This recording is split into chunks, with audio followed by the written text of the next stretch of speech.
Equalizer 3 is turning out to be allegedly the final entry in this trilogy, once again directed by Antoine Fuqua, once again starring Denzel Washington, and Dakota Fanning joins the cast in sort of a reunion with Denzel. These two previously starred together in a movie called Man on Fire when Dakota was only 10 years old. Golly, how time flies. So since giving up his life as a government assassin, Robert McCall finds solace in serving justice on behalf of the oppressed. Now living in Sicily, he soon discovers his new friends are under the control of local crime bosses. And as events turn deadly, McCall becomes their protector by taking on the mafia. Now, if anybody saw a trailer for the Equalizer 3, and they saw Denzel going on and on about how they only have 9 seconds to make this decision, and if you had seen the previous 2 Equalizer flicks, you kind of know what to expect. And yeah, I pretty much went into this movie pretty much knowing what I was getting, and I left getting exactly what I feel like I was advertised for the most part.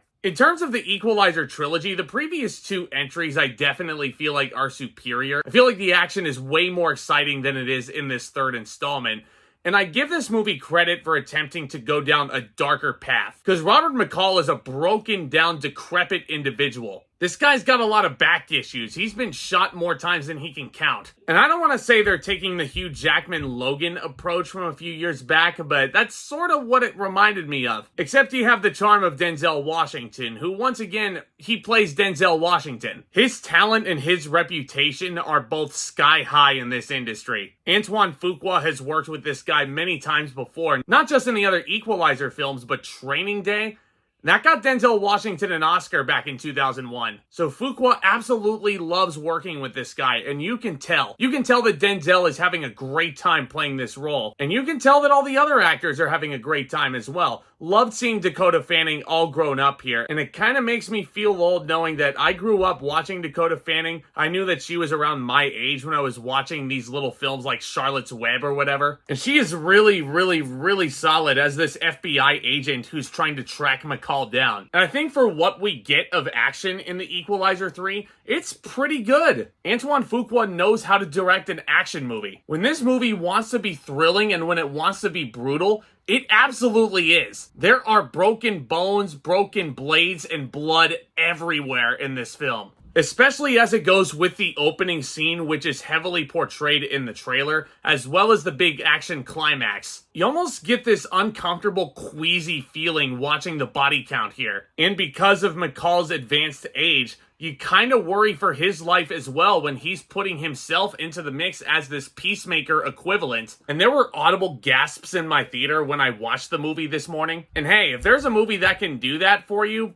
bravo, more power to you. You can enjoy it as much as you want. I unfortunately found the Equalizer 3 to be a bit inconsistent as an action movie. Because like I said, the way Antoine Fuqua handles this direction and the way he handles this fight choreography, it's stunning. It's really nice to look at. But for about an hour and 50 minutes of a runtime, you only get about 20 minutes worth of action. The other hour and a half is essentially Denzel Washington acclimating with his surroundings. He's meeting nice people, he's meeting bad people here in between. He's meeting Dakota Fanning as this FBI agent, and there's some nice interrogations. But I just personally found the pacing of this movie to be a bit too wishy-washy for its own good. Because the first 2 acts definitely work at a much slower snail's pace. But then once you get to that big exciting 3rd act, in hindsight, it kind of feels a bit rushed the more and more I think about it. Because like I said, he's encountering a lot of these bad guys and mafia crime bosses. And you encounter the guy who you think is the main antagonist, but no. Later on, there's this big reveal that there's another relative that is in fact the main villain and the final boss that McCall has to fight. And I don't know if I missed something or what, or if I was just dozing off, but did I miss something? Was this guy just lurking in the shadows the whole time? Like, name one other awesome thing this guy did in the movie aside from appear in the 3rd act and claim that he's the antagonist's brother and then start claiming revenge. Like, am I just turning that oblivious now? I don't know. That's just something that's been nagging at me ever since I got home from this showing.